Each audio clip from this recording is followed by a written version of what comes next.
De nuestra máxima casa de estudios, maestra, un honor que nos acompañe en este ejercicio de política internacional, maestra Flor Sujei López Gamboa. Qué gusto que nos acompañe.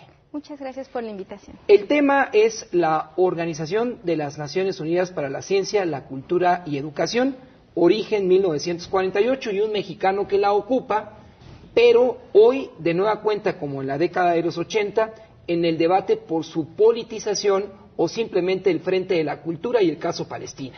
Así es, la organización UNESCO, como todos la conocemos, es un instrumento muy importante. La Agencia de Naciones Unidas no solo se encarga de la educación, la cultura, sino que también se encarga de la cooperación internacional y de desarrollar y asistir a los gobiernos en estas materias. De ella fue testigo México en el año de 1982, agosto, cuando aquí se celebró la segunda Conferencia Mundial de Políticas Culturales y también se condenó una intervención de Israel en Sabra y Chatila. Así es, la organización tiene esta característica, ¿no?, de externar sus opiniones y las opiniones de la mayoría de los miembros.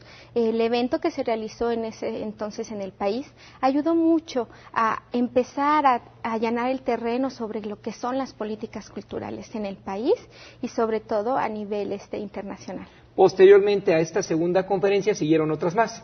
Así es, afortunadamente UNESCO nos ha brindado un marco internacional muy interesante. Hablamos de patrimonio inmaterial, hablamos de la protección de las ciudades, la declaración de ciudades como patrimonio de la humanidad, y creo que eso es muy importante para todo el mundo, preservar aquellos lugares históricos fundamentales. Este mismo día, la charrería ingresa en esa misma tesitura. Así es, presenta México la candidatura, sobre todo de la charrería, de la fiesta en Mixquic.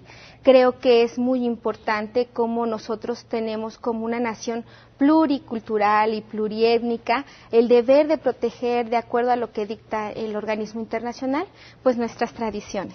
Basado en esa realidad y de vuelta al tema original, ¿por qué Palestina como un miembro de UNESCO y justo o 90 días antes, cuando la Asamblea General de Naciones Unidas daba la presencia de los 5 miembros del Consejo de Seguridad, postergaba la añorada incorporación al máximo órgano multilateral? Sí, parecería ser que UNESCO nos sorprende a la sociedad internacional, al concierto internacional, con la aceptación de Palestina como Estado miembro. Yo considero que esto se debe a un proceso muy interesante de diplomacia que ha desarrollado la Autoridad Nacional Palestina, pero también el pueblo árabe. Todos los países que se juntan en UNESCO pues tienen a bien poner sus prioridades.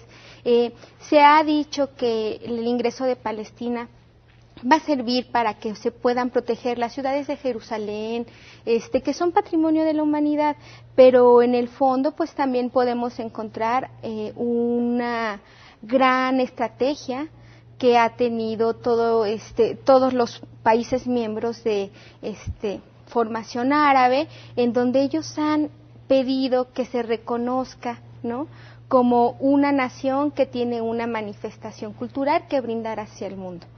En la antesala de ascender académicamente al doctorado, maestra, preguntarle, la politización en UNESCO observada en la década de los 80, particularmente 86, ¿es la causal que ahora divide a las potencias que participan como Estados miembros de ella? Sí, efectivamente, UNESCO ha estado en momentos muy difíciles.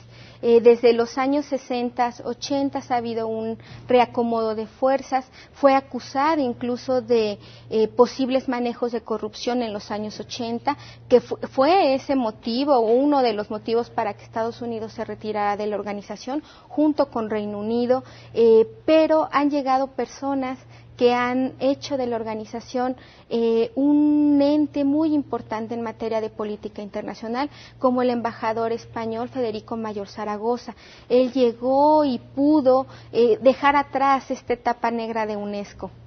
En la actualidad, UNESCO se encuentra ante uno de los retos más grandes, que es la educación en la globalización, el que la educación sea para todos, y creo que la organización está tratando de salir a flote con los retos que nos da la globalización, ¿no? El ingreso de Palestina, pues, es importante porque se suma a un país, un Estado que quiere ser país, que quiere ser reconocido, y se suma a los trabajos que se realizan a nivel global. Entonces es el inicio de una nueva etapa y también tendremos que estar muy atentos de las distintas estrategias que van a tomar los países en torno al caso de Palestina. Concluimos con la frase de Federico, el español embajador y después director de UNESCO: la educación es para todas y no tiene ninguna condicionante política. Muchas gracias, maestra. A ustedes, hasta luego.